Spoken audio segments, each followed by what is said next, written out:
Application लिखना है या कोई प्रोसीजर और करना है? चरण सिंह आज क्लीन शेप में आ गए, कहीं जा रहे हैं एंगेजमेंट में जा रहे हैं क्या है? मुझे तो ऐसा लगा। ये नेक्स्ट पॉइंट है आदिवासियों के खराब स्वास्थ्य के कारण। जो आदिवासी अनुसूचित जनजाति एसटी के लोग हैं उनकी जो दयनीय स्थिति है और उनका जो स्वास्थ्य है, आवाज आ रही है? बिना मैट्री वैसी आ रही है? बहुत अच्छी आ रही है। तो उनका जो स्वास्थ्य है वो बुनियादी रूप से उनके जो तौर तरीके हैं, नवजात शिशु हैं उनकी मृत्यु दर और जन्म दर दोनों मुख्य रूप से किसी कारण के रूप में निर्धारित किया गया है। जो अनुसूचित जाति आदिवासी हैं उनकी जो जन्म दर और मृत्यु दर जो है उनको विभिन्न कारणों के प्रभाव से अस्वीकार किया गया है और उनके निर्धारण पर भी भेद किया गया, क्योंकि जो आदिवासी लोग हैं उनका जो प्रोसीजर है वो किस टाइप का है? जंगल में निवास करते हैं और जंगल में निवास करने के बाद उनके जो खान पीन का, रहन सहन का तौर तरीका है और जो जीवन स्तर है उसका प्रोसीजर जो सामान्य जीवन से चेंज है। उसके बाद स्वास्थ्य बुनियादी ढांचे की कमी। लगभग आधे राज्य हैं जहां सार्वजनिक स्वास्थ्य केंद्र, उपकेंद्र और प्राथमिक स्वास्थ्य केंद्र, सामुदायिक स्वास्थ्य केंद्रों पर 27 से 40% की मात्रा में कमी है।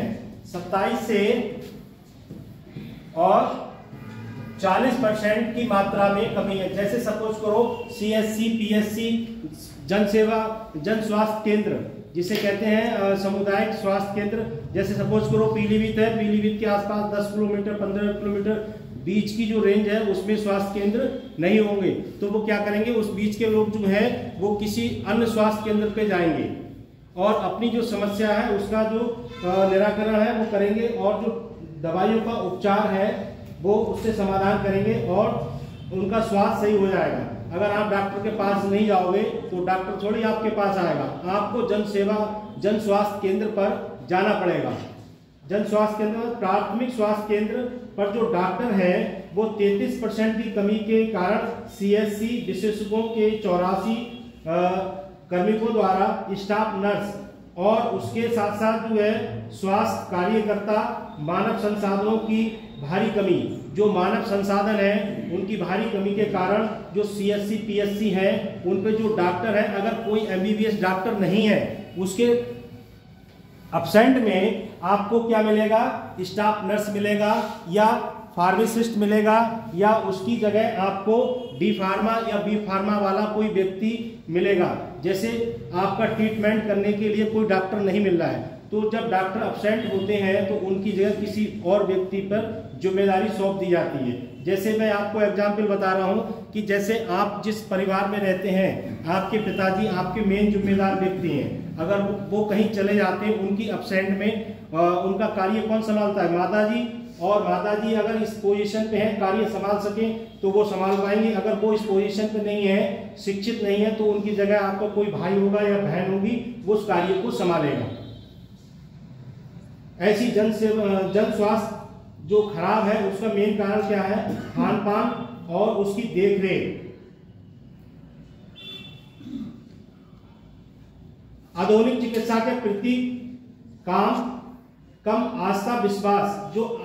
जो आदिवासी लोग हैं वो पश्चिमी पद्धति से सहज नहीं है। जैसे जो आदिवासी लोग हैं वो क्या करते हैं, उनकी जो प्रणाली है किसकी? दवाइयों वाली, उस प्रणाली को अपनाते हैं। जैसे जंगल में जो व्यक्ति रहता है वो देसी जड़ी बूटियों पर ज्यादा भरोसा रखता है और जो अंग्रेजी को इस्तेमाल करता है वो अंग्रेजी पर ज़्यादा विश्वास करता है। पर अंग्रेजी दवा एक ऐसी दवा होती है जिसे एलोपैथ कहते हैं। एलोपैथ में जैसे आपने दवा खाई और वो आपकी बॉडी को ऑब्जर्व नहीं कर पा रही है तो बॉडी में कहीं ना कहीं डिफेक्ट लाएगी, और आयुर्वेदिक अगर आप इस्तेमाल कर रहे हैं तो वो आपको सही नहीं करेगी, तो आपको घाटा भी नहीं पहुंचाएगी।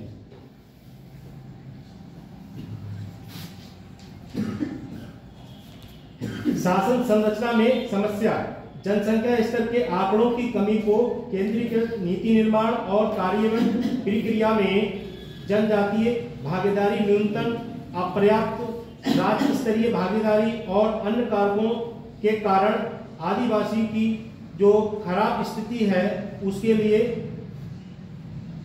बेहतर बनाना या सरकार के द्वारा इसका समाधान करना। जो आदिवासी लोग हैं उनमें इसकी स्थिति जो है बेहतर बनाने के लिए उन्होंने सरकार ने इनकी मदद की है। उसके बाद है 15वां वित्त आयोग स्वास्थ्य को समवर्ती सूची में स्थानांतरित करना। 15वें वित्त आयोग के अध्यक्ष कौन है? ए.के. सिंह।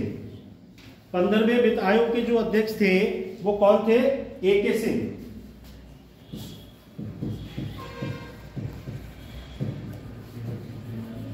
ए.के. सिंह ने कहा था संविधान के तहत स्वास्थ्य को समवर्ती सूची में स्थानांतरित किया जाना चाहिए और भारत के संविधान की 7वीं अनुसूची के अंतर्गत, 7वीं अनुसूची के अंतर्गत, किसके अंतर्गत? 7वीं अनुसूची के अंतर्गत, सूची के अंतर्गत। ये पॉइंट आपको याद रहना चाहिए। इसके अध्यक्ष कौन है? ए.के. सिंह। इसके अंतर्गत भारतीय संविधान में इसके नियम को पालन करना चाहिए और उसके अनुसार विकासात्मक वित्त संस्थान DFI को हेल्थ केयर के निवेश के रूप में समर्पित करना चाहिए और उस पर जोर देना चाहिए। स्वास्थ्य के प्रति समवर्ती सूची में स्थानांतरित करने के लिए पक्ष पर तर्क करना चाहिए। जो समवर्ती सूची है उसमें स्वास्थ्य के लिए और हेल्थ मेन क्या है? मेन टॉपिक है हेल्थ। जो हेल्थ है, हेल्थ अगर आपकी स्वास्थ्य शरीर होगा, स्वस्थ मन होगा तो दिमाग भी स्वस्थ रहेगा। और इसके लिए आपको क्या करना पड़ेगा? डेली एक्टिविटी करना पड़ेगी और एक्टिविटी के साथ साथ व्यायाम, योगाभ्यास डेली करोगे तो मन स्वस्थ रहेगा। और जब मन स्वस्थ रहेगा तो सीधा फार्मूला रहेगा कि करो योग रहोगे निरोग। जब मन एकदम निरोग होगा तो आपके दिमाग में भी जो एक्टिविटी सीखोगे, जो शिक्षा को डेली पढ़ोगे उसको भी दिमाग में बैठेगी और उस चीज से आपका प्रोसीजर अच्छा रहेगा। और मन स्वास्थ्य नहीं है, शरीर स्वस्थ नहीं है, बीमार हो तो बॉडी जो है किसी चीज को ऑब्जर्व करने में असमर्थ रहेगी। वो इसलिए रहेगी जब मन, सपोज करो अगर किसी व्यक्ति को फीवर आ गया और उससे जबरदस्ती कही जाए कि भाई पढ़ो, तो वो उसको टेम्परेचर फीवर का इतना होगा वो पढ़ने में असमर्थ रहेगा। तो जब स्वस्थ होगा शरीर तब अच्छे से कार्य करेगा।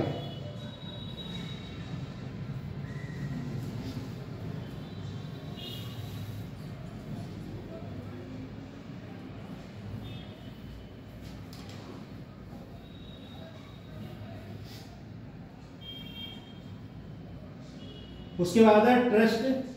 जो सरकार के द्वारा विभिन्न प्रकार के ट्रस्ट कैंपों के द्वारा स्वास्थ्य परीक्षण भी किया जाता है जिससे कि व्यक्ति अपना स्वास्थ्य परीक्षण भी करा सके और जो भी उन्हें किसी भी प्रकार की समस्या है तो उसका समाधान भी किया जाए।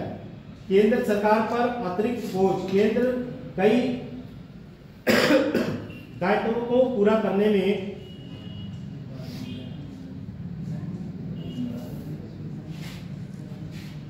बोझ के तले दबी हुई है।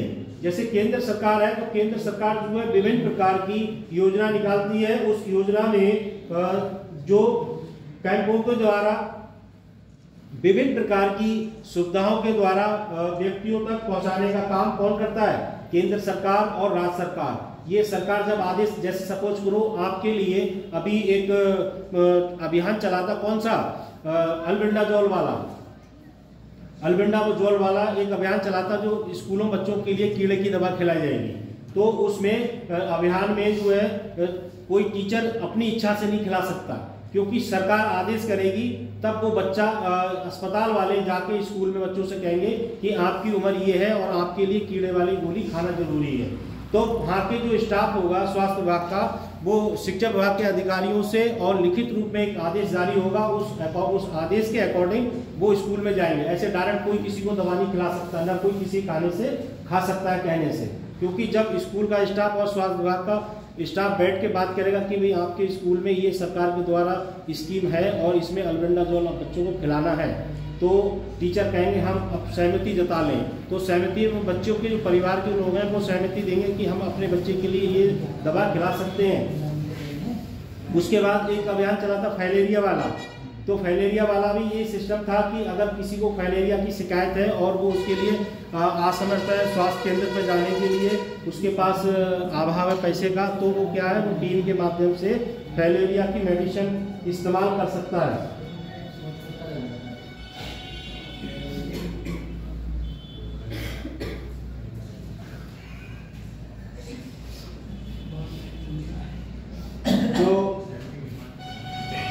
AK सिंह थे, उनके द्वारा दिए गए अन्य सुझाव, सरकारी खर्च बढ़ाएं। जो सरकारी खर्च है 2025 का आंकड़ा है 2.5 और PSC पर ध्यान दिया गया है। प्राथमिक स्वास्थ्य केंद्र, जैसे आप कहीं जाते होंगे रास्ते में तो स्वास्थ्य केंद्र पड़ेगा, जैसे यहाँ से पीलीभीत से जब निकलोगे तो साई पे इस साइड को एक स्वास्थ्य केंद्र पड़ेगा जहाँ पुलिस चौकी थी उसके जस्ट बराबर में, और यहाँ से जब निकलोगे आप तो जरा बराबर नहीं हॉस्पिटल आपका, और यहाँ से ज़्यादा दूर निकलोगे तो आपका कल्याणपुर में है। इस रोड पे निकलोगे तो सीधे न्यूरिया मिलेगा CSC, और न्यूरिया से दहगला वाले निकलोगे तो दहगला सकोला में CSC मिलेगा, यहाँ से बचोगे फिर मझोला CSC मिलेगा। तो ऐसे एक सेंटर बनाए गए सरकार ने कि इस क्षेत्र में को चयनित किया जाए कि इस क्षेत्र के जो लोग हैं वो यहाँ से अपना ट्रीटमेंट करा सकें। उसके बाद जब यहाँ से पहुँचोगे बरेली रोड पे तो आपको कहाँ मिलेगा, लड़ौड़ी खेड़ा में।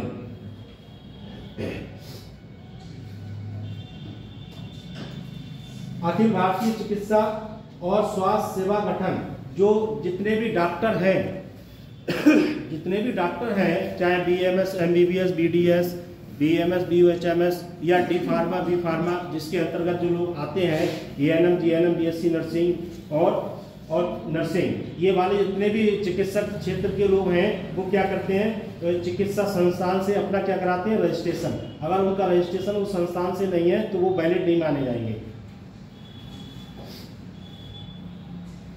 सार्वभौमिक स्वास्थ्य बीमा, समाज एक बड़ा वर्ग है जिसमें अभी जो समाज है वो एक सार्वभौमिक बहुत बड़ा क्षेत्र है, और स्वास्थ्य बीमा समाज का एक बड़ा वर्ग अभी भी शामिल नहीं है। कुछ वर्ग ऐसे हैं जो स्वास्थ्य बीमा कराने से डरते हैं, और बीमा कराना बहुत जरूरी है, क्योंकि अब जो है ऐसी व्यवस्थाएं हैं कि हर व्यक्ति को अपना बीमा कराना बहुत जरूरी है, और गारंटर भी बहुत बनाना जरूरी है। नॉमिनी जिसे कहते हैं, नॉमिनी कराया किसी ने नहीं कराया। पॉलिसी सरकार के द्वारा लिया गया बीमा, किसान लोग कितने हैं इसमें, जमीन किसके नाम है, नहीं है।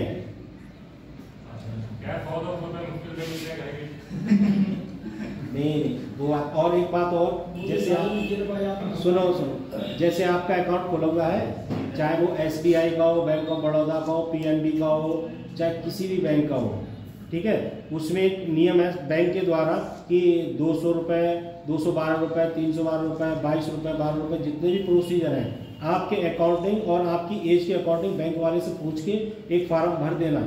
उससे जो है आपके अकाउंट से जितने वाली पॉलिसी लोगे वो अकाउंट से कटते रहेंगे। अगर बाई चांस किसी समस्या आ रही है तो उसमें जो है आपको सुविधा मिल जाएगी, और जिस समय कोई अगर परेशानी आती है तो उस समय तुरंत कोई काम नहीं होता है, ठीक है। तो जितने बच्चों का अकाउंट खोले हुए हैं उसमें आपने जाकर जिस बैंक से हो वहाँ से संपर्क कर लेना, और एक फार्म भरवाएगा जिसमें आपका आधार कार्ड और पैन कार्ड लगेगा, एक फोटो लगेगा। हाँ, वो अपने आप ही कर देंगे, तो उनसे आप संपर्क कर लेना। वो आपको कराना बहुत जरूरी है, क्योंकि 18 से सभी लोग ऊपर हैं।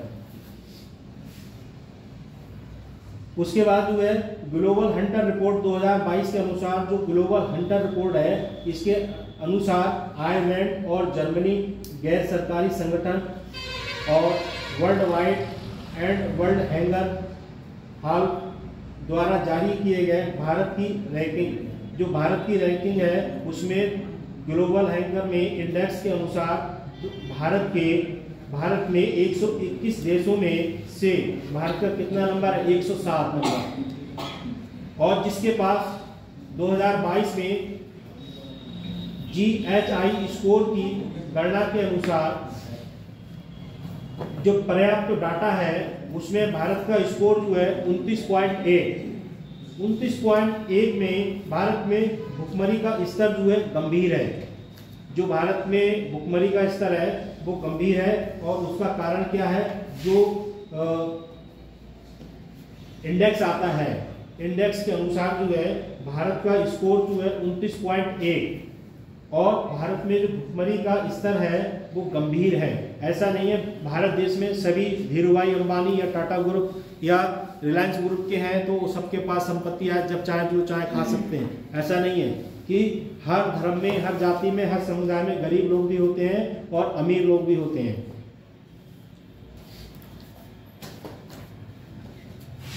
उनकी जो आर्थिक स्थिति है वो दयनीय है। आपने देखा होगा जैसे प्लेटफार्म पे देखा होगा या बड़े बड़े जो संस्थान है जैसे मंदिर है, मस्जिद है या विभिन्न प्रकार संस्थान जहाँ लोग क्या करते हैं भिक्षा मांग के अपना जीवन यापन करते हैं। गंभीर वो बात क्या है? दयनीय व्यवस्था है, क्योंकि अगर वो व्यक्ति अच्छा जागरूक होता, पढ़ा लिखा होता तो भीख क्यों मांगता। उसके बाद भारत सरकार के अनुसार रैंकिंग की प्रणाली में समस्या है। जो सूचकांक है इसमें एक गलत माप और गंभीर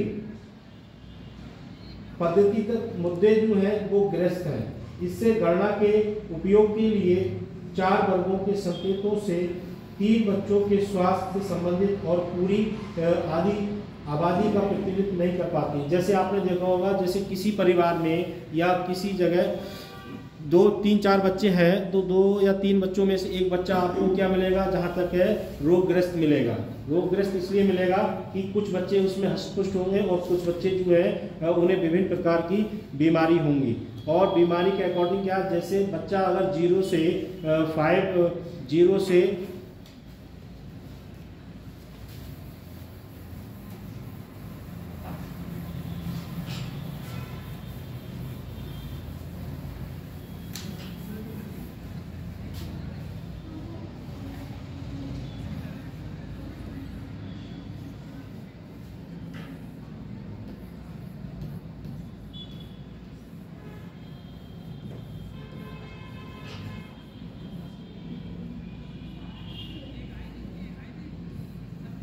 जैसे कोई बच्चा 0 से 9 वर्ष के बाद 9 माह के बाद जो अगर बच्चा कोई जन्म ले लेता है उसके बाद जब वो जन्म लेने के बाद उसे विभिन्न प्रकार की समस्या उत्पन्न होती है। जैसे सांस लेने में समस्या, खांसी की समस्या, बुखार की समस्या और विभिन्न प्रकार की समस्या स्वास्थ्य संबंधित हो जाती हैं। तो उसके लिए जो है उसकी देखरेख के लिए उसके परिवार के लोग क्या करेंगे? उसके स्वास्थ्य की ज़्यादा देखभाल के लिए एक विशेष व्यक्ति जैसे उसकी माँ वो क्या करेगी? अपने बच्चे की देखभाल करेगी। और देखभाल में अगर उसके नियंत्रण में वो चीज़ नहीं आ रही है तो वो क्या करेगी? किसी डॉक्टर के या स्वास्थ्य टीम के द्वारा या आशा के द्वारा या एनएम के द्वारा उस बच्चे का ट्रीटमेंट के लिए जागरूक रहेगी। और जो अब अभियान जो सिस्टम चल रहा है कि जैसे बच्चा अगर 9 महीने का हो गया है और उसका जन्म हो गया है तो विभिन्न प्रकार के टीकाकरणों का भी सिस्टम लागू किया गया है। उसमें से कुछ बच्चे कुपोषित भी होते हैं। कुपोषित का मतलब है बीमारी ग्रस्त भी होते हैं। तो उनकी देखरेख के लिए सरकार के द्वारा उठाए गए कदम उससे जो है उसका समाधान किया जाए। पोषण के लिए प्रधानमंत्री की व्यापक योजना जो अभियान है उसमें बच्चों के लिए उद्देश्य गर्भवती महिलाओं के लिए स्थापन करने वाली माताओं के लिए पोषण संबंधी परिणामों में सुधार के लिए महिला बाल विकास मंत्रालय का पाठ्यक्रम, जो महिला बाल विकास मंत्रालय है जिसे महिलाएं उसकी मंत्री बनती हैं, तो उस कार्यक्रम के अनुसार जो है जैसे आंगनबाड़ी केंद्र है मल्टी मॉडल के माध्यम से कुपोषण से निपटने के लिए अपनी राह की तरह पहल शुरू करना। जैसे अगर कोई छोटा नवजात शिशु है तो उसे अगर किसी प्रकार की कोई बीमारी होती है तो उसकी जो है देखरेख के लिए और बाल जो आपने देखा होगा किन लोगों के पास में आंगनबाड़ी केंद्र है, किसी के घर के पास में आंगनबाड़ी केंद्र है तो जिनके यहाँ आंगनबाड़ी केंद्र पास में है या पड़ोस में है या जिनके परिवार के लोग आंगनबाड़ी में कार्यरत है तो वो लोग क्या करते हैं, जैसे छोटा बच्चा होता है उसका वजन तोला जाता है और उसकी एज के अकॉर्डिंग उसके लिए टीकाकरण की भी सुविधा प्रदान की जाती है। जैसे हफ्ते में एक दिन एनम आएगी और एनम पूछेगी बच्चा आपका कितने समय का हो गया है, उसके अकॉर्डिंग उसकी जो एज है उसके वजन के अकॉर्डिंग विभिन्न प्रकार का टीकाकरण भी किया जाता है और उसके माध्यम से उससे बच्चे के लिए बीमारी से निपटने के लिए उसकी जो कार्य शरीर की जो क्षमता है वो क्या करती है, रोगों से रोग प्रतिरोध क्षमता से अपना संघर्ष करती है और बच्चे के लिए इसका लाभ मिलता है। महत्वपूर्ण परिणाम है नीति आयोग के अनुसार पोषण अभियान के तहत 1000 दिन के दौरान पोषण के परिणामों में सुधार पर एक मौजूद ध्यान केंद्रित करने के लिए पोषण अभियान एक व्यापक आंदोलन के रूप में परिवर्तन को बड़े पैमाने पर स्वास्थ्य के प्रति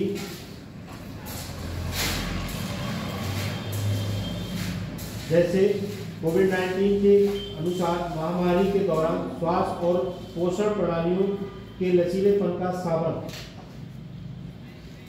जैसे कोविड-19 जब आया था तब उस समय जो लोगों के लिए विभिन्न प्रकार की समस्या का आपका अच्छा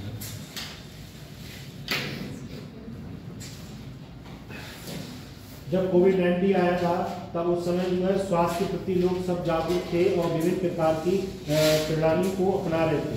उसमें जो है लचीलापन था और लचीलेपन के साथ साथ जो है एक कोविड-19 ऐसी बीमारी थी कि अगर घर में 2 लोग हैं और एक को हो गया तो दूसरा हाथ भी नहीं लगा रहा था, क्यों हो सकता है जी तो मरने वाला है ही और कहीं ऐसा ना हो साथ में। हाँ, तो इसलिए इस बीमारी से लोग जो है बहुत डर गए थे।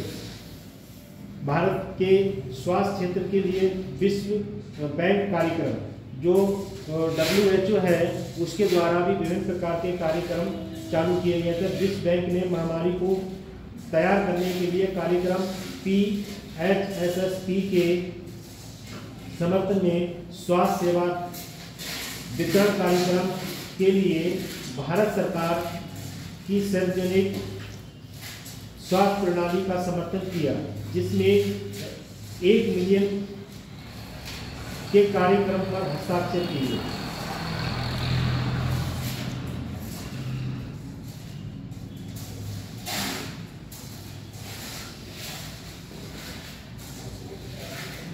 NEP 2020 जो थी उसके अध्यक्ष कौन थे? NEP 2020 के जो अध्यक्ष थे, जिसने नेशनल पॉलिसी एजुकेशन जो बनाई थी उसके जो अध्यक्ष थे के कस्तूरी रंजन, जो इसरो के पूर्व चीफ थे और इन्होंने विभिन्न प्रकार के ज्ञान काम के बीच असंगत कौशल विकास नौकरियों के बीच लगातार बीमेल किसान संसाधन और राज्य के सहयोग से सर्वोच्च नियंत्रण और 3 भाषा सूत्र के संबंध में कुछ परिवर्तन की आलोचना की गई, क्योंकि नई शिक्षा नीति 5वीं कक्षा तक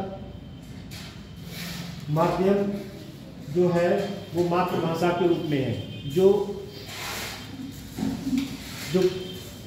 नई एजुकेशन पॉलिसी है इसमें 5वें तक क्या है, मातृभाषा के रूप में बच्चे शिक्षा ग्रहण करेंगे। देखो जैसे इन्होंने कहा है कि पढ़ाना सब कुछ है, बच्चे के लिए पढ़ाना सब कुछ है और उनकी जो मेन जो लैंग्वेज है वो क्या रहेगी, मातृभाषा रहेगी।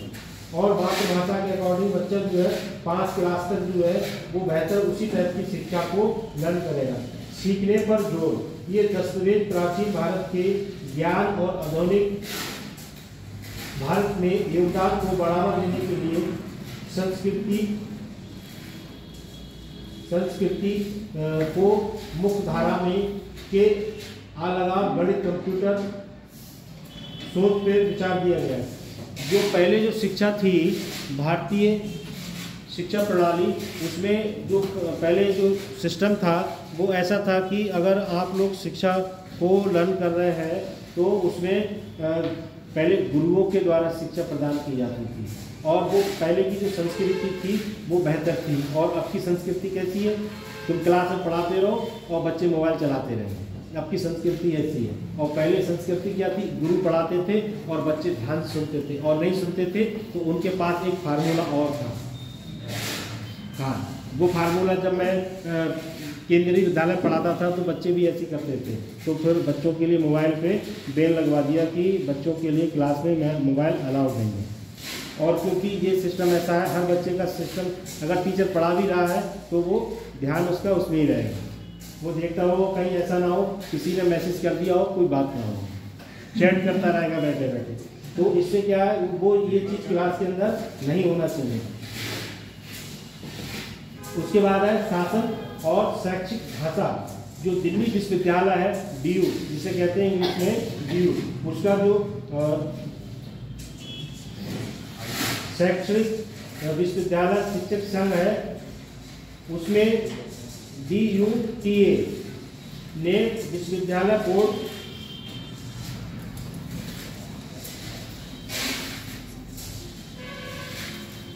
हेलो, हाँ बताओ, मैं दिल्ली में हूँ, अभी आप पहुँच रहा हूँ थोड़ी देर में। नहीं, ऑफिस पीलीभीत में हूँ।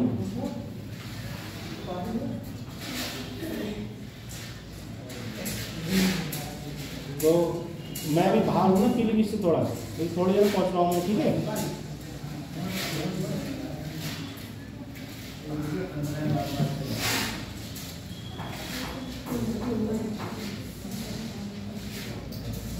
अभी मैं गया था पेपर लेने, तो असिस्टेंट कमिश्नर जब गाड़ी से उतरा सफेद रंग की बलोनी से, तो जितने भी वहाँ थे सब खड़े हो। ये भी एक पोस्ट है असिस्टेंट कमिश्नर, और आते ही लोग हैं इसके लिए नमस्कार करने के लिए। और प्रिंसिपल भी अगर नहीं है, अधिकारी होता है, चाहे वो किसी पोस्ट का हो। और आप लोग जो है थोड़ा ये जरूर कहोगे कि सर आते हैं तो क्लास में हमसे ये कहते हैं, आप किसी दूसरे की तुलना अपने से मत करो, ठीक है। इसका सीधा उदाहरण, आप खाओगे तो आपके पेट में जाएगी, दूसरा कुछ कर रहा है उसको कोई मतलब नहीं। तुम्हें अपने कैरियर के बारे में सोचना है कि हमें आगे बढ़ना है, और जब आगे तभी बढ़ोगे तो आपको घोर संघर्ष करना पड़ेगा, और संघर्ष नहीं करोगे तो कुछ नहीं मिलेगा। आप ये समझ लो, कोई परीक्षा आपसे बड़ी नहीं है। कोई परीक्षा उठा लो, चाहे नीट उठा लो, नेट उठा लो, कोई सी परीक्षा UPSC की ले लो, कोई सी आदमी से बड़ी कोई परीक्षा नहीं है, पर आदमी उसके अकॉर्डिंग होना चाहिए।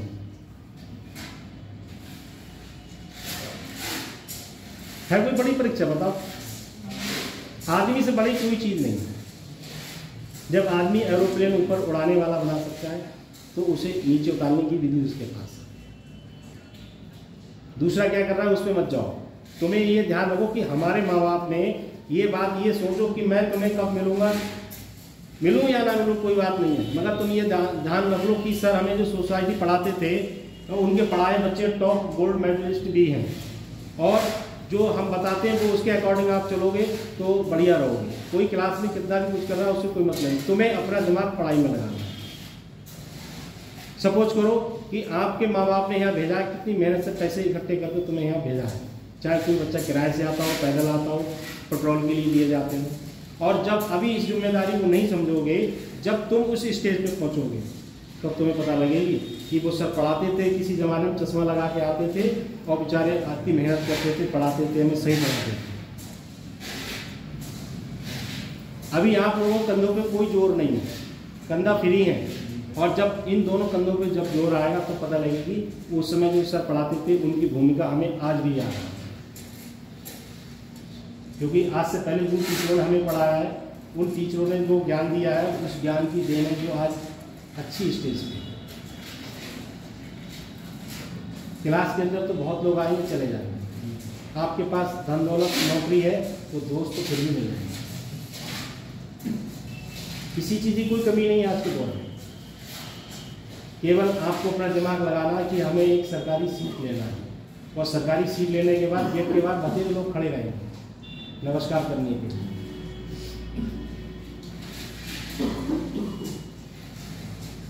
बताओ गलत कह रहा हूँ, सही कह रहा हूँ? बताओ मौर्य जी। हाँ, उप मुख्यमंत्री आपकी बिरादर के हैं, केशव प्रसाद मौर्य।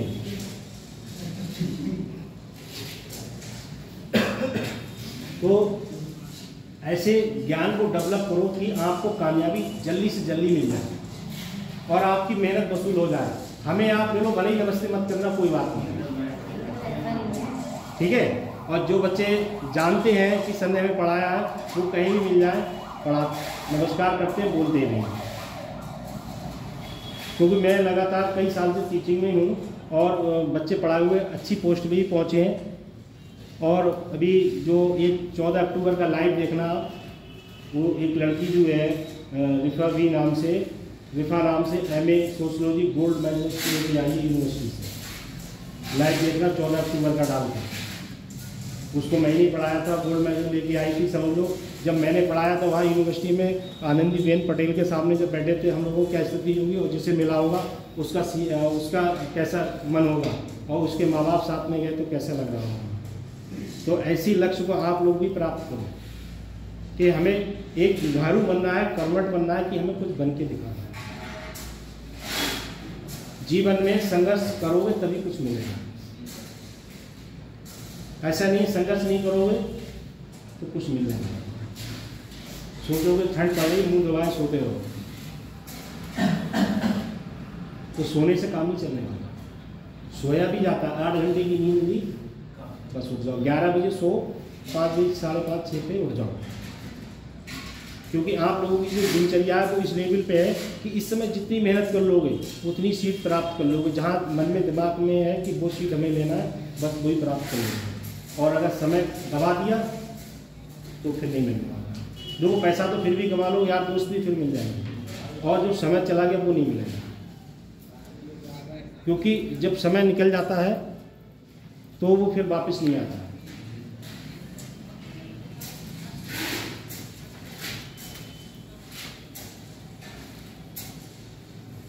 जैसे बचपन की देखभाल और शिक्षा, जो बचपन में लोग क्या करते हैं, छोटे बच्चे जो होते हैं उनकी जो पढ़ाई का स्तर है और उनकी देखरेख का स्तर है वो समय गवा दिया जाता है। तो अब जब बच्चा काफ़ी बड़ा, अब तो सिस्टम ऐसा हो गया 3 साल से एजुकेशन आप देंगे बच्चे के लिए। पहले क्या होता 10-12 साल का इतना बड़ा हो गया और होने के बाद एक प्राइमरी स्कूल में उसका एडमिशन करवा दिया। ऐसे करके कान पकड़ा, उन्हें ठीक आ रहा है, उन्हें लिख दो पहले क्लास में से। अब वो इतना बड़ा बच्चा है, वो पहले क्लास में लगेगा, जब 12वें में आएगा तो कितनी एज हो जाएगी उसकी। तो ऐसी सिस्टम जो था पहले था, और अब जैसे जैसे नियम बदलता गया वैसे वैसे लोगों में भी सुधार आ गया। यूनिसेफ के अनुसार जो प्रारंभिक बचपन को 8 वर्ष की आयु तक बच्चे में अवधि के रूप में परिभाषित किया गया, और जो प्रारंभिक बचपन है उसको देखभाल के लिए शिक्षा ECE का मतलब है अर्ली चाइल्ड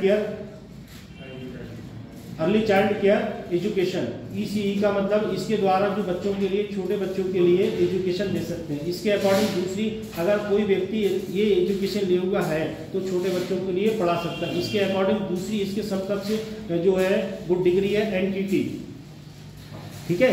NTT भी इसके समकक्ष है, और इसके समकक्ष जो है प्री नर्सरी कोर्स भी है, और दूसरी डिग्री है DLED, वो क्या नाम है आपका, DED, diploma in education, special education. तो इसके अकॉर्डिंग जो डिग्रियां हैं, इसके अकॉर्डिंग जो है इसके कैटेगरी के अंदर आती हैं। जैसे व्यक्ति कोई अगर BLED कर लेता है 4 साल की डिग्री, और कोई व्यक्ति BA B.Ed है तो वो उसके समकक्ष हो गया, ठीक है। और जैसे अगर कोई व्यक्ति BLED है तो वो 4 साल की डिग्री है, उसके समकक्ष कोई व्यक्ति MA M.Ed है तो वो उससे उच्च लेवल का हो गया। तो अगर जहाँ 2 व्यक्तियों का प्रोसीजर आएगा, मेरिट देखी जाएगी या कोई जॉब का सिस्टम होगा तो उस व्यक्ति को प्रथम वरीयता दी जाएगी, क्योंकि नॉलेज कभी भी खराब नहीं जाती है। आपके पास साधन भरपूर हैं तो किसी भी साधन को उठा के इस्तेमाल कर सकते हैं। जैसे आपके पास विभिन्न प्रकार की डिग्री, डिप्लोमा, विभिन्न प्रकार की जानकारी है, तो आप जो है अच्छे से इस्तेमाल कर सकते हैं और जब जरूरत पड़े तो उसका इस्तेमाल कर सकते हैं। ऐसा नहीं है कि बीएड वालों को नौकरी नहीं मिल रही है, डीएलएड वालों को नौकरी नहीं मिल रही है, नौकरी सबको बतेरी मिल रही है, मगर आप उसके योग्य होना चाहिए। आपने देखा बिहार में यूपी के लोगों ने पूरा परचम लहरा दिया है, वो भी तो इंसान ही है, पर मेहनत करना पड़ेगा।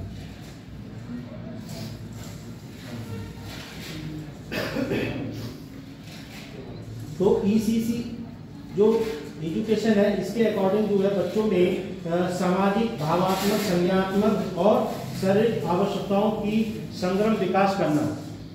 जैसे आपने देखा होगा personality development, cognitive development, psychology जिनने पढ़ी होगी वो समझ रहे होंगे।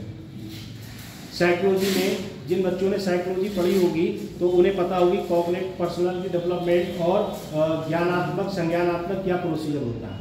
तो इसमें से ज्ञानात्मक प्रोसीजर होता है जैसे ज्ञान आपको किसी के द्वारा दिया गया, जैसे मैं आपको समझा रहा हूँ, आपके दिमाग में फंस रही बात की सर ये सही पढ़ा रहे तो उससे अपना डेवलपमेंट कर सकते हो। और दूसरी बात कि जैसे किसी बच्चे को आप समझा रहे हो और बच्चे को इस तरीके से समझा रहे हो कि बेटा आप ये काम मत करना, इसमें आपका घाटा है और दोबारा ऐसी गलती ना हो, ठीक है। तो अब उस बच्चे का स्किल डेवलपमेंट होगा कि मेरे चाचा ने या मेरे पापा ने मुझे बताया था कि ये गलत काम ये मत करना, किसी को गाली नहीं देना या किसी से लड़ना झगड़ना मत या चोरी मत करना।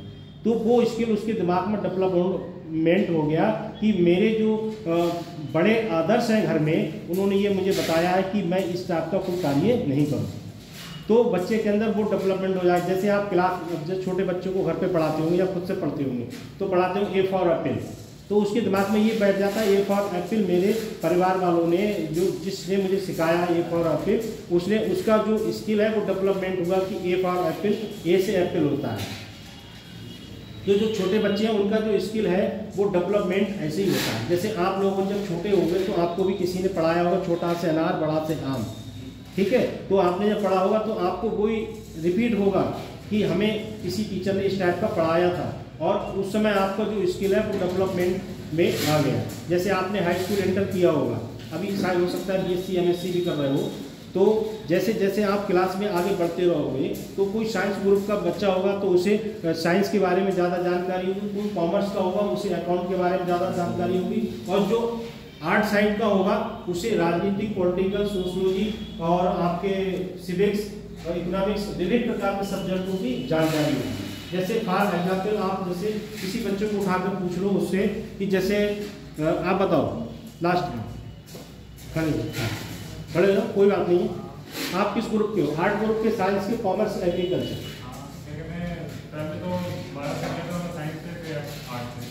अभी आर्ट से हो तो आपको पता होगी, आपको पता होगी कि जनसंख्या सिद्धांत किसने दिया? माल्थस ने दिया। तो आपने ये पढ़ा होगा इकोनॉमिक्स में, ठीक है। ऐसी प्रोसीजर आपको ये पता लगे कि जनसंख्या का सिद्धांत जो माल्थस ने दिया है और जो जनसंख्या का प्रोसीजर है वो इकोनॉमिक्स के अकॉर्डिंग है। तो ये आपका स्किल डेवलप हो गया। और जैसे कोई पूछे अर्थशास्त्र के लेखक कौन है तो आपको पता होगी क्योंकि कौटिल्य है और कौटिल्य ने अर्थशास्त्र की पुस्तक को लिखा है। तो ये क्या है, ये आपका जो मैं आपको एक्सप्लेन कर रहा हूँ और एक्सप्लेन के बाद ये आपका जो स्किल है, हो सकता है आपको ये बात जानकारी में ना हो। तो जब मैंने बताया तो आपको पूरी रट जाएगी कि सर ने क्लास में पढ़ाया था, तो इसका आंसर ये है।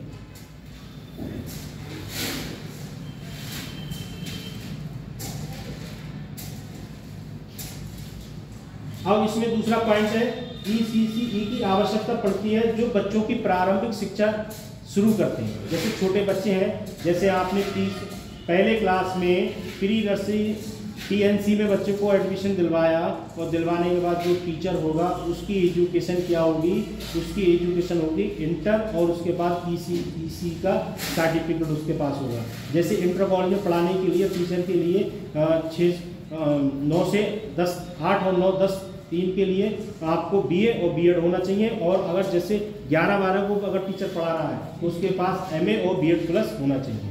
क्योंकि जो पीजीटी और टीजीटी का सिस्टम है और पीआरटी का सिस्टम है, जैसे आप सब लोग ध्यान दें कि इसमें हमारे जो एजुकेशन है उसमें 3 सिस्टम होते हैं, ठीक है। एक होती है प्राइमरी लेवल पे, जिसे कहते हैं पीआरटी, ठीक है, ये होगा आपका छोटे लेवल का। उसके बाद एक दूसरा होगा टीजीटी का, ठीक है, और तीसरा होगा आपका पीजीटी का। ये हो गया आपका इंटर कॉलेज लेवल से, स्टार्ट क्लास से लेके और आपके 12 तक का होगा। अब जैसे आप उच्च शिक्षा में जब जाओगे, उच्च शिक्षा में जैसे आप किसी डिग्री कॉलेज में पढ़ाओगे तो आपके लिए एमए होना चाहिए प्लस नेट या पीएचडी या जीआरएफ, ठीक है, ये उसकी क्वालिफिकेशन है। अब आप किसी आईआईटी संस्थान में पढ़ाते हैं तो आपकी जो क्वालिफिकेशन है वो आपकी आईआईटी संस्था के अकॉर्डिंग होना चाहिए। जैसे कोई व्यक्ति बीटेक का है तो उसका बीटेक प्लस एमटेक प्लस उसका आईआईटी से या सीआईए, ऐसा विभिन्न प्रकार की क्वालिफिकेशन क्रॉस की हुआ हो तब वो व्यक्ति इस चीज़ को पढ़ा सकता है। क्योंकि अगर जिस सामने वाला जो व्यक्ति उसकी क्वालिफिकेशन ऐसी नहीं है तो वो आपको क्या पढ़ाएगा, पढ़ा पाएगा? तो ऐसा नहीं है, जो क्वालिफिकेशन व्यक्ति की होगी उससे उच्च लेवल का व्यक्ति इसको पढ़ाएगा।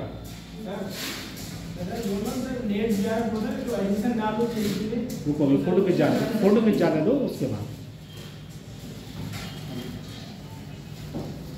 अब खड़े होकर बताओ क्या कहना है। हाँ नहीं, आपको नेट जीआरएफ क्रॉस करोगे और क्रॉस करने के बाद आपको पीएचडी में अपना रजिस्ट्रेशन कराना पड़ेगा, और जब रजिस्ट्रेशन करा लोगे तब आपको वहाँ से फेलोशिप मिलेगी, और रजिस्ट्रेशन नहीं करा रहे हो तो नहीं मिलेगी। 3 साल तक है हाँ, जो उसकी यूजीसी की गाइडलाइन है उसके अकॉर्डिंग आपको कराना है, ठीक है। तो अगर आप नहीं करा रहे हो तो वो आपका सिस्टम खत्म हो जाए। जैसे मैंने अभी एजुकेशन से एमए किया था और करने के बाद अभी यूजीसी नेट का एग्जाम दिया तो असिस्टेंट से और पीएचडी में एंट्रेंस के लिए और हो गया। अब मैं ऑलरेडी कर रहा हूँ और फिर मेरे पास इतना समय नहीं मैं एक डिग्री 2 बात कर लूँ, तो मैंने एक रिजेक्ट कर दिया। क्योंकि जब डिग्री आपके पास ज़्यादा होगी और फिर समय की अभाव होता है, क्योंकि जब कोई डिग्री लो तो उसकी ज़बरदस्त नॉलेज होना चाहिए। नॉलेज नहीं है तो डिग्री लेना बेकार है।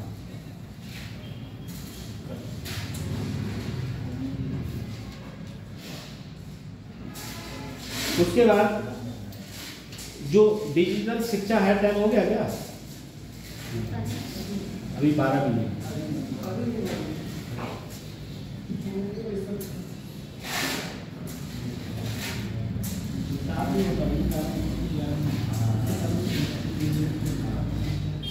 जो डिजिटल शिक्षा है उसको हम कैसे डेवलप कर सकते हैं, किन उपकरणों के द्वारा?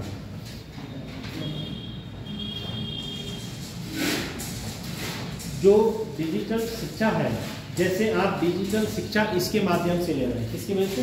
बोर्ड के वजह से। पहले क्या होता था, एक चौक से टीचर पढ़ाता था और मिटा देता था। अब क्या है कि अब ये डिजिटल है, इस पर अगर आप ऐसे लिखते हो तो ये डिजिटल हो गया, और आप कहीं यहाँ से कहीं दूसरी जगह बैठे हो तो मोबाइल के द्वारा आप डिजिटल क्लास ले सकते हो, जैसे मेल के द्वारा, ईमेल, और आप जो है व्हाट्सएप के द्वारा या किसी लिंक के द्वारा।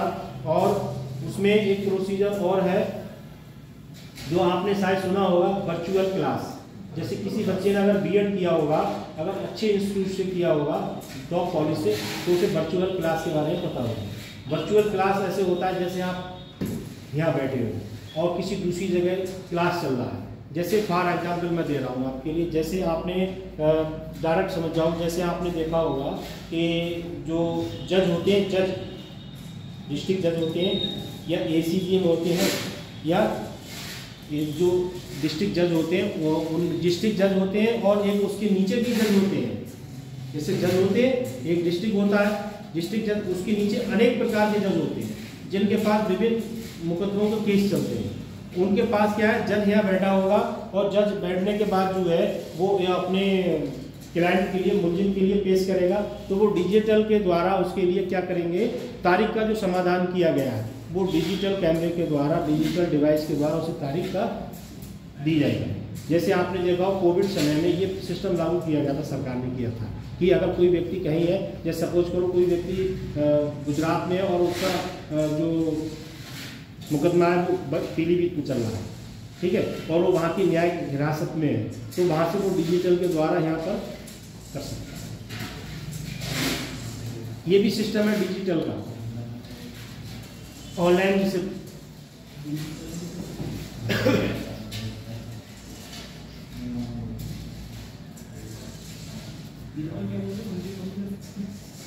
उसके बाद अब एक उदाहरण मैं और बता रहा हूँ। देखो आप पढ़ चाहे कितना ही लो, मतलब कम पढ़ो, उसकी नॉलेज होना चाहिए। जैसे आपने देखा होगा आपके जो पूर्वज बुजुर्ग लोग होंगे, जैसे दादा चाचा जो सन 80-85 से पहले दिल्ली में पढ़ाई कर चुके हैं, उनके पास जो मार्कशीट होंगी वो हैंड राइटिंग की होगी, ठीक है। और जब आप लोग एजुकेशन लर्न कर रहे हैं, जैसे BA, B.Ed, DLED जो भी डिग्रियां कर रहे हो, आपके पास क्या डिजिटल मार्कशीट, ठीक, आप साइट पे जाओगे, रोल नंबर डालोगे, मार्कशीट निकल के आ जाएगी, ठीक है। उसके बाद उन्होंने एक लागू किया डिजिटल लॉकर। डिजिटल लॉकर जो जिससे मेल ID से, आधार कार्ड से लिंक है, उसको आप डालो। अब ये जो मार्कशीट आएगी वो इसके माध्यम से ही आएगी, उस पर डालोगे अपना नंबर, पासवर्ड जो भी है इसकी खुल के आ जाएगी, तो वो डिजिटल सिस्टम भी आ जाएगा। जैसे आप सपोज करो आप पढ़ाई कर रहे हो झारखंड से और रही में रहे हो और आपकी एग्जाम रिजल्ट आ गया और आपके लिए क्या मेल के द्वारा मैसेज आ गया कि आप पास हो गए, तो वो क्या डिजिटल का सिस्टम आ गया। जैसे पहले हाई स्कूल का रिजल्ट आता था तो पेपर में आता था, तो लोग पेपर में भीड़ लगा के खड़े हो जाते कि मेरा नंबर आया ही नहीं आया।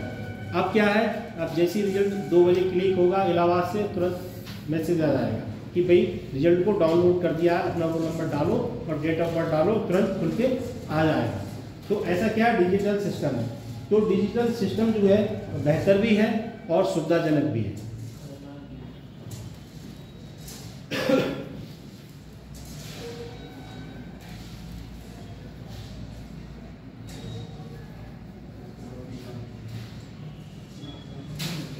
शिक्षा से संबंधित वैधानिक प्रावधान जो है, जो शिक्षा है इसके विभिन्न प्रकार के, ये समझ में आ गया।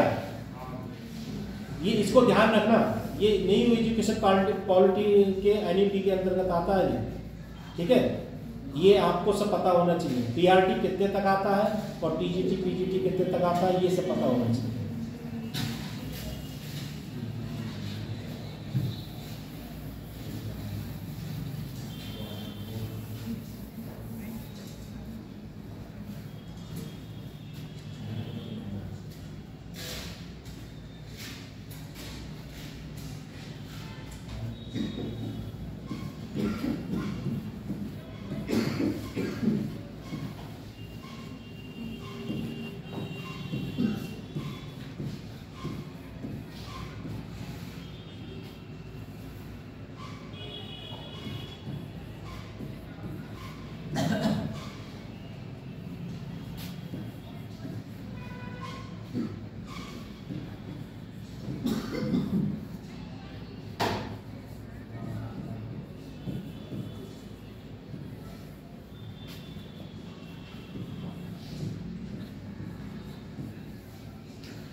जितना अगर ध्यान से डीपली लिखोगे सही लिखा जाए तो उसमें ज़्यादा वो रहती है, टाइम ज़्यादा लगता है। और मार्कर पकड़ा फटाफट रनिंग में कर दिया तो जो है फिर ज़्यादा टाइम नहीं लगता है। जो 1976 का जो 42 का संशोधन था उसमें अधिनियम शिक्षा जो है राज्य कर्मचारी की जिम्मेदारी थी। संशोधन के बाद शिक्षकों को राज्य सूची समवर्ती सूची में स्थानांतरित किया जाए। जैसे आपने देखा होगा कि कोई व्यक्ति अगर चपरासी की पोस्ट पे चयनित हुआ और उसकी योग्यता अच्छी है तो उससे क्या करा जाएगा, उसका प्रमोशन कर दिया जाएगा। और उसके अकॉर्डिंग प्रमोशन में जैसे वो चपरासी था और चपरासी की पोस्ट पे था और उसकी जो क्वालिफिकेशन है वो बेहतर है तो चपरासी में पोस्टेड हो गया। उसके बाद बेहतर क्वालिफिकेशन के लिए उसे बाबू बना दिया गया और फिर जो है 5 साल 10 साल हुए, फिर उसकी क्वालिफिकेशन खंगाली गई और उसमें पूछा गया कि आपके कॉलेज में सबसे योग्य वेल क्वालिफाइड व्यक्ति कौन है, तो उसमें निकले कौन, चरण सिंह। तो चरण सिंह से कह दिया कि भाई पहले आप 4th क्लास में थे, अब बाबू हो गए हो और बाबू होने के बाद जो है अब आपके लिए अगर बीएड और डीएलएड या जो शिक्षा डिग्री दी हो तो आपको अध्यापक के रूप में प्रमोशन हो गया। पहले था ऐसा कि व्यक्ति छोटी पोस्ट पे लगाया और उसका 5-10 साल बाद प्रमोशन हो गया है अब भी, मगर अब प्रोसीजर थोड़ा चेंज हो गया है क्योंकि व्यक्ति ये सोचता है कि भाई क्वालिफिकेशन के अकॉर्डिंग जो है उसे नौकरी मिलना चाहिए। पर जैसे आपने देखा होगा, मैं आपको एक एग्जाम्पल बता रहा हूँ, 2008 में और 9 में भर्ती हुई थी सफाई कर्मचारी। तो सफाई कर्मचारी में उसमें विभिन्न जातियों के लोगों ने फार्म डाला और किसी की एमएससी क्वालिफिकेशन थी, किसी की बीएड थी, किसी जिसकी जैसी क्वालिफिकेशन थी, पर उसमें हर व्यक्ति का लक्ष्य था कि हम सरकारी नौकरी में चयनित हो जाएं। अब जब चयनित हो जाएंगे तब क्या होगा भाई, बाद में तो प्रमोशन होता ही रहेगा, पर सीढ़ी आपको चढ़ने के लिए मिल जाए, क्योंकि सीढ़ी जब चढ़ने के लिए मिल जाती है तो आदमी को रास्ता का मार्ग मिल जाता है। और जब आप सीढ़ी तक नहीं पहुंचे हो तो आपको सीढ़ी तक पहुंचने के लिए संघर्ष करना पड़ेगा। और जब संघर्ष करना पड़ेगा, एक बार पोस्टमैन, अब तो पोस्टमैन का जमाना ही कम हो गया, नहीं तो कुंडी खटखटा के पोस्टमैन कहता चलो अपना लेटर ले लो, तुम्हारा ज्वाइनिंग लेटर आ गया और जाके ज्वाइन कर लो। अब जो व्यक्ति के पास ज्वाइनिंग लेटर पहुंच जाएगा तो उस समय ना तो वो खुशी के मारे अपने आप में बर्दाश्त नहीं कर पाएगा और किसी दिन वो समय आ जाएगा कि जब एक बार तुमने सेलेक्ट लिस्ट में अपना रोल नंबर देख लिया तो उसे डाउनलोड करके जब आप खोलेंगे तो वही देखते रहोगे, मेरा यही देखोगे, यही देखोगे कि मैंने पहले ये देखा था 00001 ये मेरा ही है, और जब सेलेक्ट लिस्ट में नाम होंगे तो समझ लो इतनी मतलब आपके अंदर सहनशीलता नहीं रहेगी कि मैं क्या कर डालूं और मैं अब कैसे कैसे इस प्रोसीजर को अपनाऊंगा। क्योंकि जब व्यक्ति को जब खुशी होती है, पहले तो आदमी जो है आत्मसम्मान के लिए एक चाल में चलता रहता है और उसके बाद जब वो किसी स्टेज पे पहुंचने के बाद जब पहुंच जाता है और वो उस सीट पे विराजमान हो जाता है, फिर उसके बाद जो है उसको उसकी कार्य क्षमता और सहनशीलता जो है इतनी ज़बरदस्त होती है कि वो ये सोचेगा कि मैं क्या कर डालूं, मुझे उम्मीद नहीं थी सिलेक्टेड लिस्ट में मेरा नाम आ जाएगा। तो उस समय उसको अपने आप को रोकना बहुत मुश्किल पड़ती है। अब मेरे साथ ऐसे ही हुआ है और ऐसा हुआ तो अगर रात के 2 भी बज रहे हैं तो नींद नहीं आती है। नींद इसलिए नहीं आती है कि ये दिमाग लगाना पड़ता है कि अब हमें क्या प्रोसीजर अपनाना है।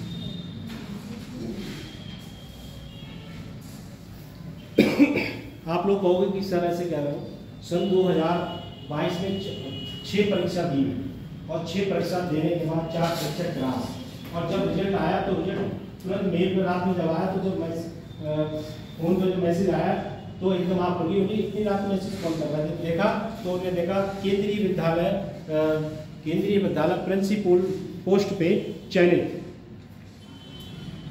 तो नींद छोड़ो, कमरे में रुकना मुश्किल पड़ रहा था क्योंकि उसकी स्टार्टिंग जो थी केंद्रीय विद्यालय प्रिंसिपल यहाँ पर बैठे उनसे मालूम करना, स्टार्टिंग 2.25 लाख से और जिसके पास 2-2 लाख की नौकरी का ऑफर आ जाए तो वो फिर उसे नींद आएगी? नहीं आएगी। पर एक कारणवश रह गया, वो ऐसे रह गया कि मेरे पास 6 पे कमीशन की स्लिप नहीं थी। समझ रहे हैं कि मैं ऑलरेडी सरकारी विभाग में नहीं था, इसलिए नहीं हुआ। उसके दूसरे दिन को 12 बजे मैसेज आया कि यूजीसी नेट का रिजल्ट आ गया। मेल पे जब मैसेज देखा तो लग रही है कि मतलब ऊपर वाले की दृष्टि हो गई, नौकरियों की बौछार हो रही है। तीसरे फिर चौथे रोज 4 दिन के लिए फिर दूसरी जगह घूमने चले गए, क्योंकि वो जो है एक आदमी के लिए खुशी हर किसी को बर्दाश्त नहीं हो पाती है। 4 दिन के लिए बाहर चलेगा। उसके बाद जब आए थे छठे दिन तो घर वाले बोले कहाँ गए थे, चलने की कहीं नहीं काम से। उसके बाद छठे दिन आए तो यूपीएस इनकम टैक्स कमिश्नर में सेलेक्टेड, और जब देखा कि सेलेक्टेड तो मैंने कहा सब नौकरी छोड़ो, कमिश्नर की नौकरी बढ़िया है, जो आगे पीछे लोग गाड़ियाँ भी घूमेंगी और वो भी होंगी। पर इंटरव्यू में काम नहीं बना, क्योंकि इंटरव्यू में तुम्हें पता ही फंडा क्या चलता है। तो ऐसे ऐसे भी परिदृश्य आपको देखने को मिलेगा, जिससे कि आत्मसम्मान को और अपने आप की खुशी को बर्दाश्त करना बहुत दयनीय बात होता है सर। अभी आप लोग कह रहे होंगे सर कि सर जो बता रहा है वो सही है या गलत है, तो कोई बात ही नहीं है। मगर ये है कि जब आप लोग सेलेक्ट होंगे तो जब मेरे जो साथी हैं जो आज भी बड़ी बड़ी अच्छी अच्छी पोस्टों पे हैं, और उसके बाद जब वो किसी समय नीचे थे और नीचे होने के बाद भी वो ऐसे कहते थे हमारा चयन होगा नहीं, चयन होगा। तो मैंने उनसे कहा, मैंने कि ये दिमाग से निकाल दो, चयन नहीं हो, तुम संघर्ष करते रहो, चयन तुम्हारा होगा। जब चयन होगा तो तुम ये सोचोगे मैं कौन सी नौकरी ज्वाइन करूँ। ये भी सीन आ जाता है कि 5-5, 6-6 नौकरियों फार्म पड़ोगे, 3-3 परीक्षा क्रॉस होंगे। अब तुम्हारा दिमाग संतुलन में रहेगा कि अब हम कौन सी ज्वाइन करें। ऐसा भी हो जाता है। तो आदमी कंफ्यूज भी हो जाता है, खुशी भी होती है, फिर गम भी होता है। फिर जब सब कुछ निकल जाता है तो फिर लास्ट में यहाँ भी आना पड़ता है, और ऊपर वाली की दृष्टि रही तो यहाँ से भी कहीं दूसरी जगह पहुँच जाएगी। क्योंकि ज़्यादा दूर जा नहीं सकते, क्योंकि अब गृहस्थ आश्रम में पहुँच गए हैं, तो ज़्यादा दूर जाने के लिए बहुत मुश्किल है।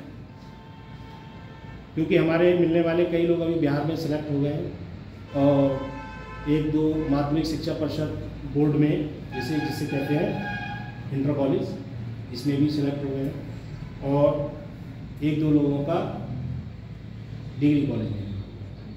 तो चयन तो होता रहेगा, मगर भाई मेहनत आपको करना है।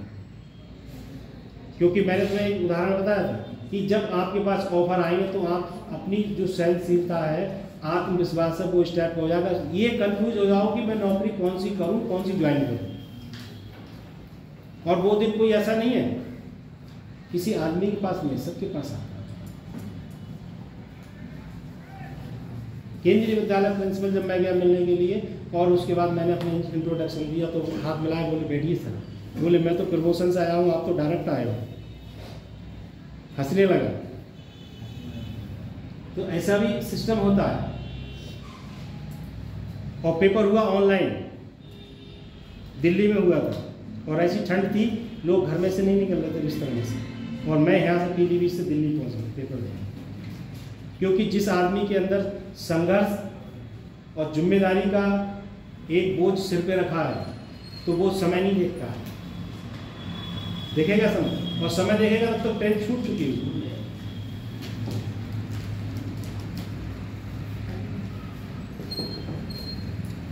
तो शिक्षा का जो मौलिक अधिकार है वो 21A में इसका मौलिक अधिकार को सम्मिलित किया गया है, और अनुच्छेद 2 में जो शैक्षिक संस्थान है इसमें धार्मिक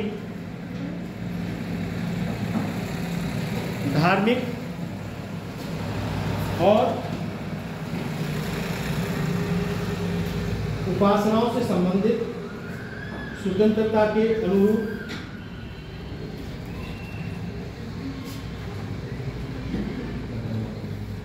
चलो अभी 15-20 मिनट और हैं, थोड़ा पढ़ लो, क्योंकि समस्या इसकी तगड़ी है? लास्ट में है। दूसरी बात ये है कि मेरे पास भी इतनी तगड़ी समस्या है कि मैं भी कंफ्यूज हूँ कि मुझे कौन सी नौकरी करना चाहिए, क्योंकि जब आपके पास नॉलेज है तो आपको, जैसे सपोज करो कि आपके पास खाने के लिए बारदाना भरपूर घर में है, ठीक, खाने के लिए बारदाना घर पे है भरपूर, और पीलीभीत में बाढ़ आए चाहे बारिश कितनी हो, खाने पीने के लिए तो आपके हौसले बुलंद रहेंगे कि हमारे पास खाने का साधन है, हम किसी भी समय खाना खा सकते। और खाने का साधन नहीं है तो आपको मजबूर होना पड़ेगा कि एक समय खा लिया, दूसरे समय कहाँ से लाएंगे। गलत कह रहा हूँ? तो ऐसी स्थिति होती है।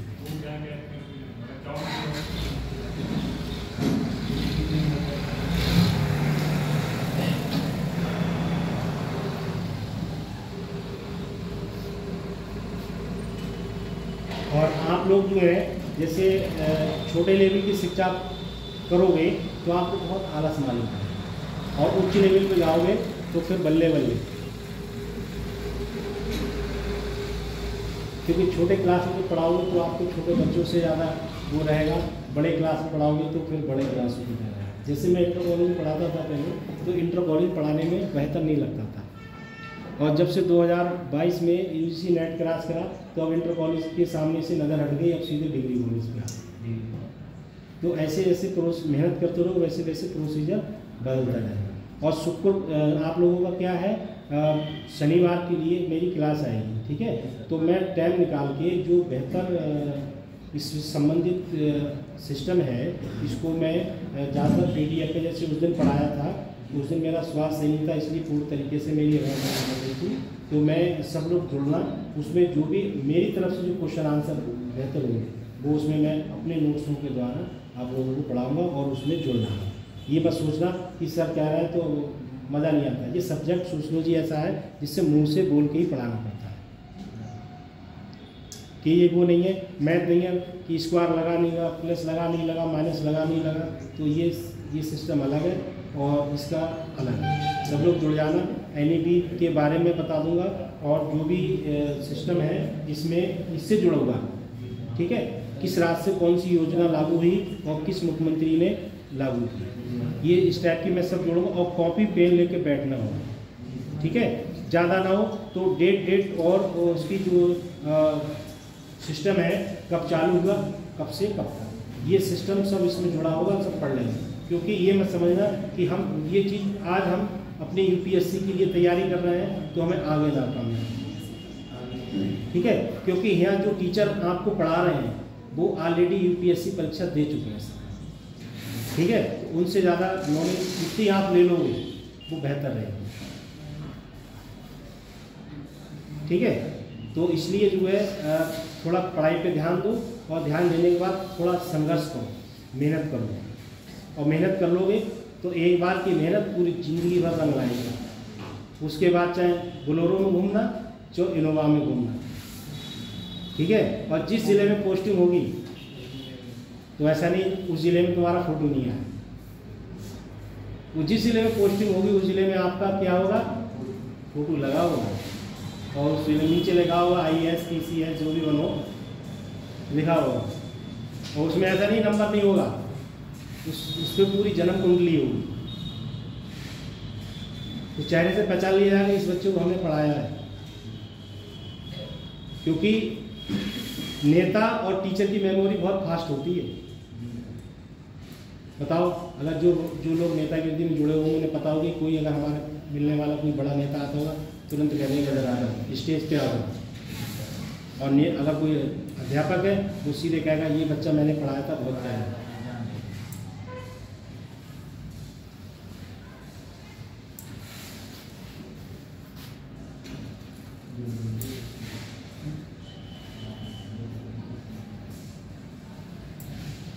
देखो डिजिटल का बात कर रहे थे हम, डिजिटल के जैसे आप लोग जो है अगर किसी विभाग में चयनित होंगे, ठीक है, तो आपका जो वेरिफिकेशन होगा वो डिजिटल के तौर पे होगा। उसमें जैसे मेरे परिवार में कोई लोग नौकरी में हैं तो उनका जो स्पष्टीकरण होगा और उनका वेरिफिकेशन होगा वो LIU के पास आएगा, थाने में गया तो आपकी जो भी जिस विभाग में लगोगे उस विभाग की जो नियम है उसके अकॉर्डिंग आपकी जांच पड़ताल होगी।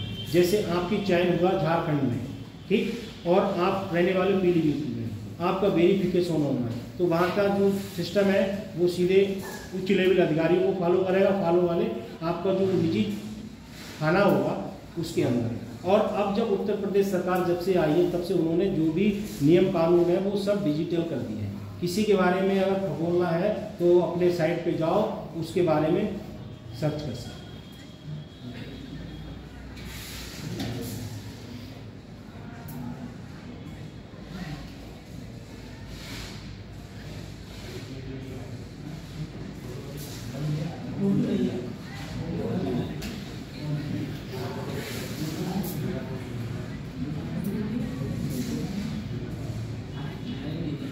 क्या हुआ? फोटो नहीं होता है। आप जिस पोस्ट पे होंगे आप सिस्टम कर दिया है। आप जैसे आप IAS अधिकारी हो, ठीक है, तो आप gov.pilivid.dm पूरा आ जाएगा, ठीक है। आप DM को चेहरे से पहचान कि हमारे रिश्तेदार हैं नहीं।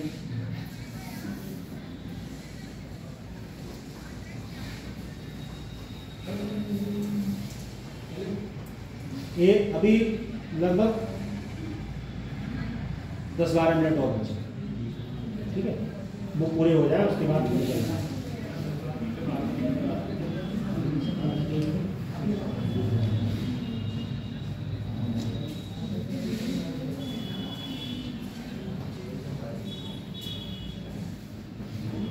देखो आप लोगों की परीक्षा जब होगी तो उसमें औद्योगिकरण के बारे में पूरी जानकारी होनी चाहिए, पश्चिमीकरण के बारे में पूरी जानकारी होनी चाहिए, ठीक है। और ये नहीं कि सब्जेक्ट में हमारी ये नहीं है तो नहीं होना चाहिए, सब्जेक्ट में है या नहीं है उस चीज़ पे फोकस मत करना। जो बेसिक कॉन्सेप्ट है वो आपको आना चाहिए।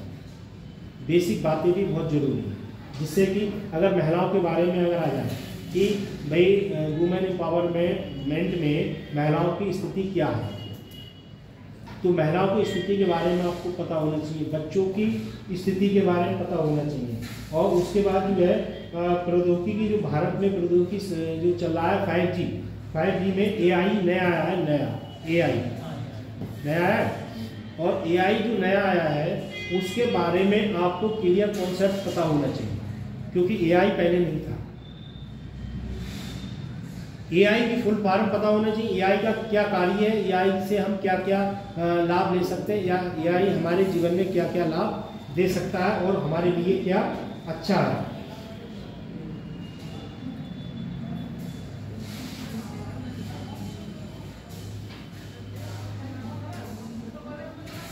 भारत सरकार के कदम इलेक्ट्रॉनिक्स सूचना प्रौद्योगिकी मंत्रालय और टेक्नोलॉजी डिवीजन देश भर में आधुनिक तकनीकी को बढ़ावा देना।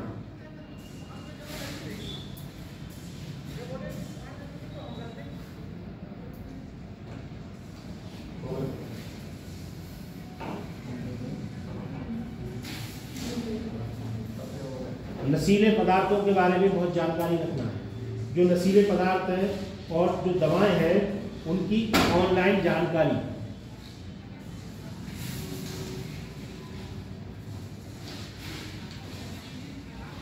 जिन बच्चों में इंटरनेट की लत लग जाती है, जिसमें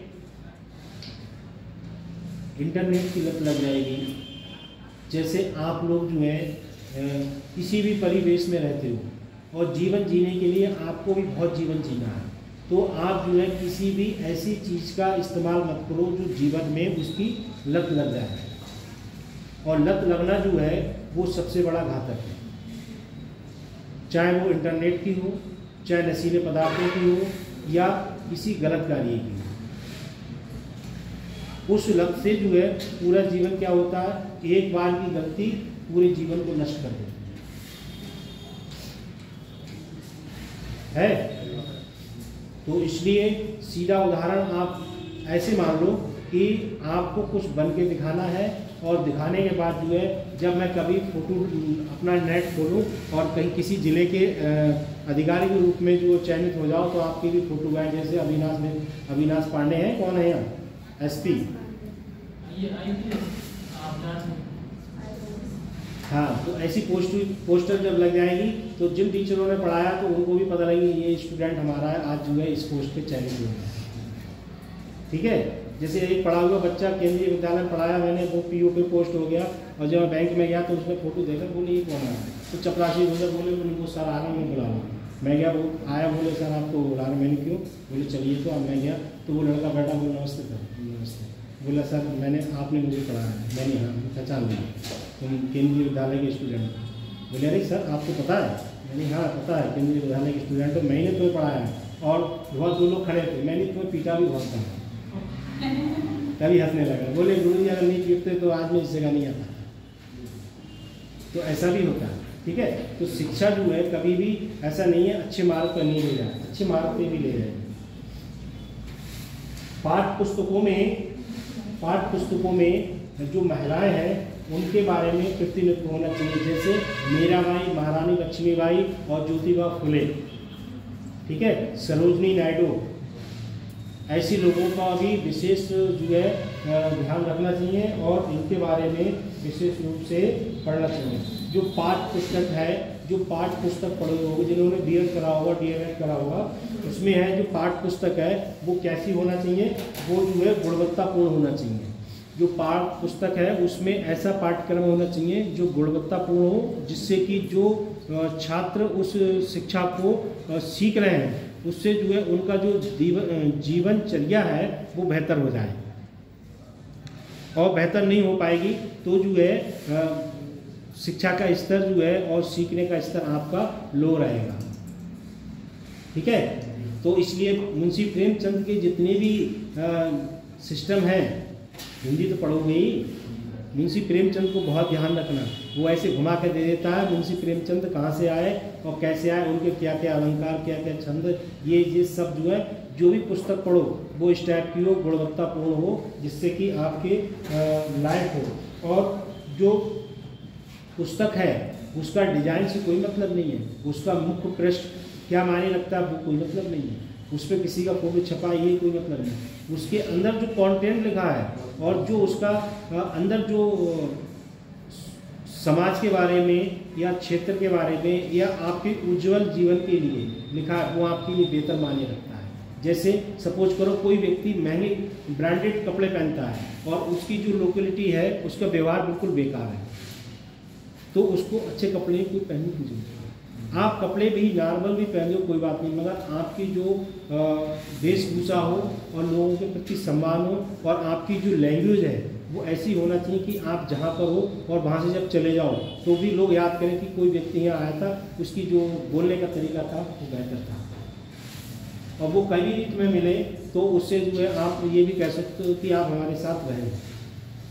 ठीक है, ऐसा व्यवहार नहीं होना चाहिए कि देखने में अप टू डेट हो और आपका व्यवहार बिल्कुल बेकार हो। तो जहाँ चयनित हो गए वहाँ के लोग कहेंगे स्टाफ में ऐसा अधिकारी आ गया, उसने जीना बिल्कुल दुश्वार कर दिया, ये ट्रांसफ़र हो जाए तो भैया बेहतर नौकरी करेंगे। ऐसा भी परिदृश्य मत आजमाएं, क्योंकि जब ट्रेनिंग में जाओगे तो आपको सब सिखाया जाएगा।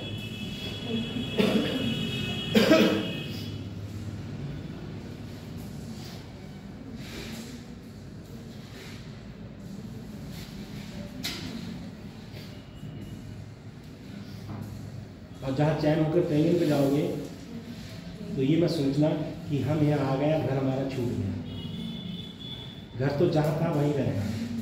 तुम घर से दूर हो गए और जब ट्रेनिंग पूरी हो जाएगी, जब घर आओगे तो कितनी गाड़ियाँ होंगी आगे पीछे।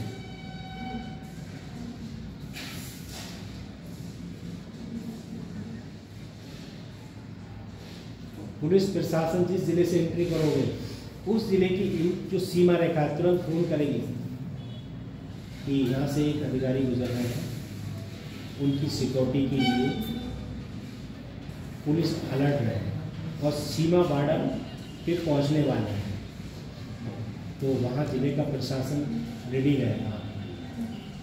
और ऐसे रहेगा जैसे रेस में एनिमल सेट गो, आपकी गाड़ी आती है, आपकी गाड़ी को फॉलो करेगा और स्वीप मारेगा और मारने के बाद नेक्स्ट दूसरे जिले के बॉर्डर तक पुलिस पहुँचेगी। और जिस जगह रहते हो, जिस गांव में रहते हो, चयनित होकर जब जाओगे तो फिर गांव में लोग क्या कहेंगे कि यही चरण सिंह है। तो ऐसा भी सिस्टम आपको देखने को मिलेगा।